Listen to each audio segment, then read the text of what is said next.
เสาที่ปูนมันไม่ได้มาตรฐานนะปูนเนาะ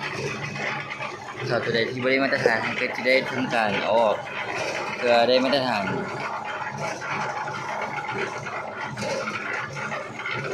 โมเมนต์ว่ามันซื้อเนาะ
นี่คือเสา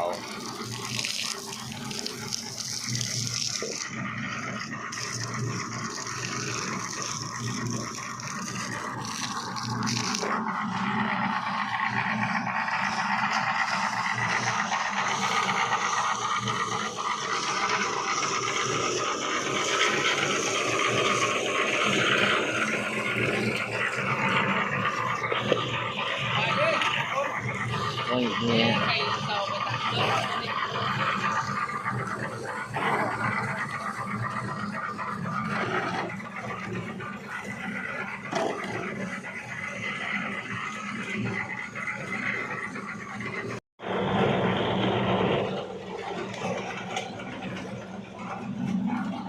การดิ่งเสาเนาะ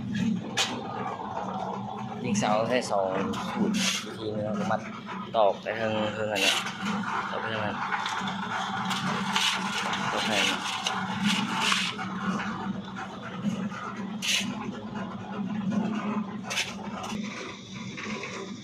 นี่ก็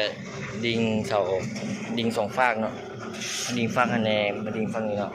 เพื่อให้มันพวงเทียงมาตรงกันหลังจากนั้นครับได้ดึงเพียกเส้นเนาะเส้นนึงเพียกหัวเพียกหัวเนาะดึงทั้งลุมทั้ง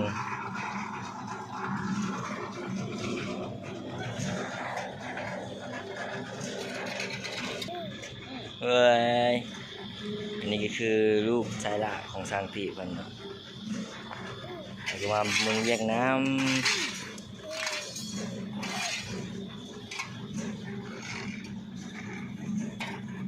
เฮ้ยมาใส่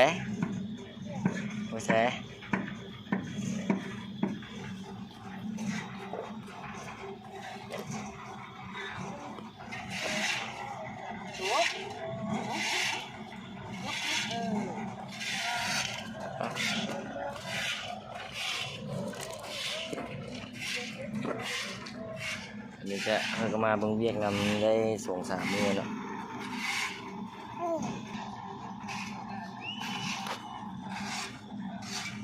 คือพอเพิ่นก็ดิ่งเสาอยู่พอเพิ่นเนาะ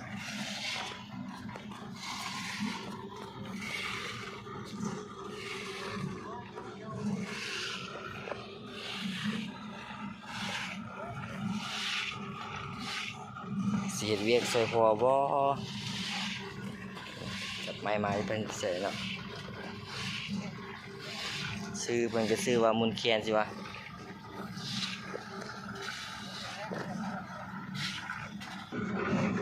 เอาได้เทอะไรเงี้ยเอาประมาณจักเซน ทำเงินมีอยู่11 เซนครึ่งเนาะ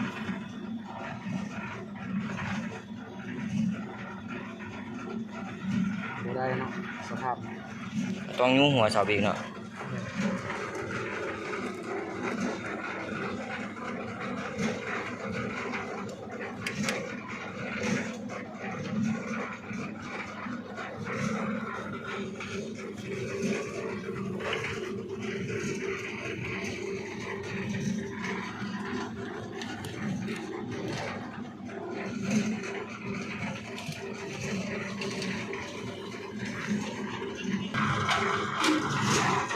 การสวนครับ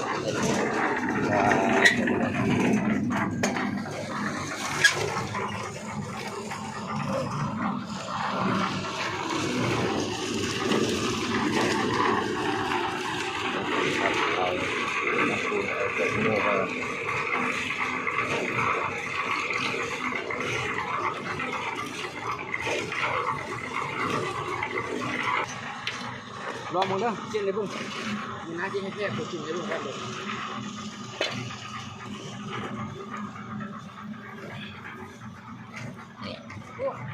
มาก็ได้เลย สร้างเพิ่นก็ว่าสิแทกตัวจริงเบิ่งเนาะเบิ่งตัวจริงนำกันเนาะสร้างเพิ่น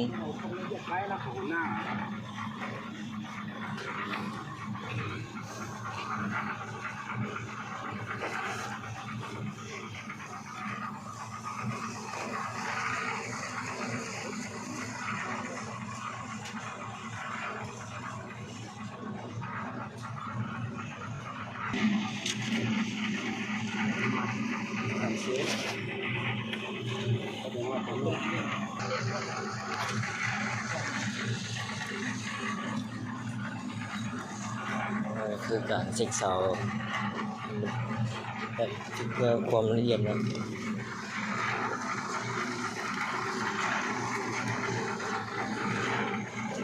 จะเรียกว่าเช็คอีกไหมครับตัวนึงไม่ก็ได้ที่โบ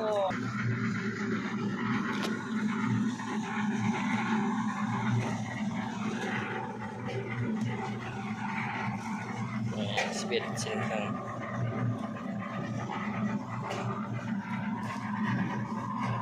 โอ้ผมว่าจะเพียงขึ้นหิ่งดีแท้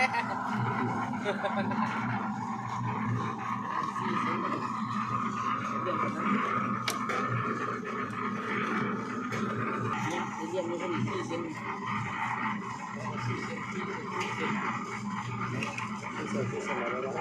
ได้หรอข้าวดู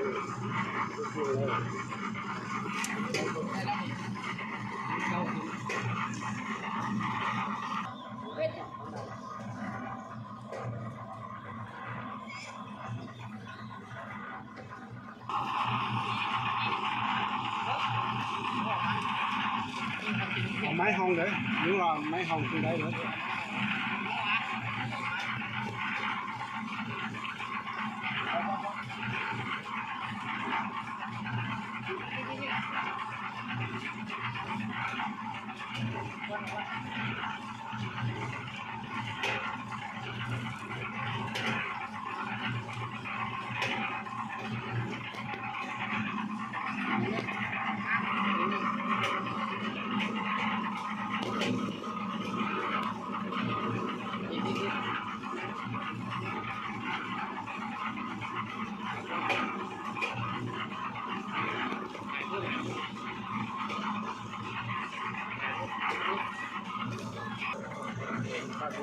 Tapi apa yang mana semua? Iya.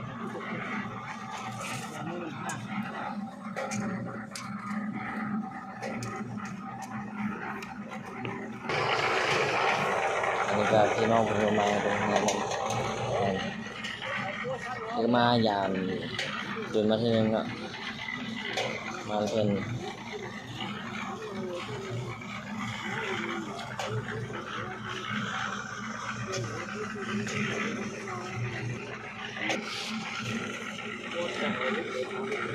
nó này để vô sắp có số tên đấy rồi tên đấy nó dê nó bị so của nó dê thành thấp của nó dê nó rồi tên của nó anh nói mình có nói rồi nó nói cái này thì dê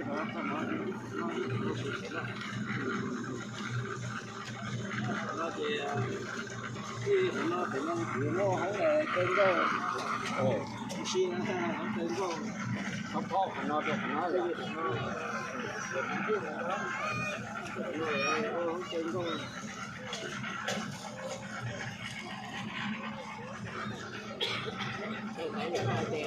lo lại một nguyên liệu nó tự nhiên nó được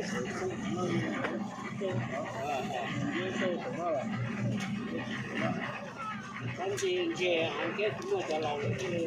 tiền nhá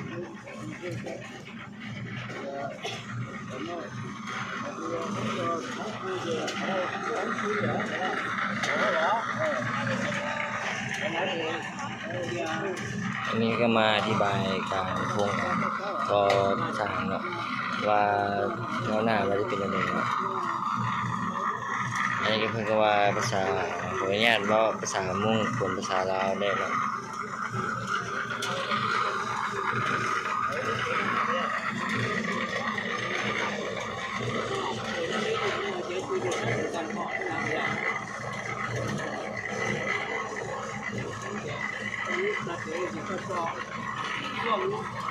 lấy chế chế nó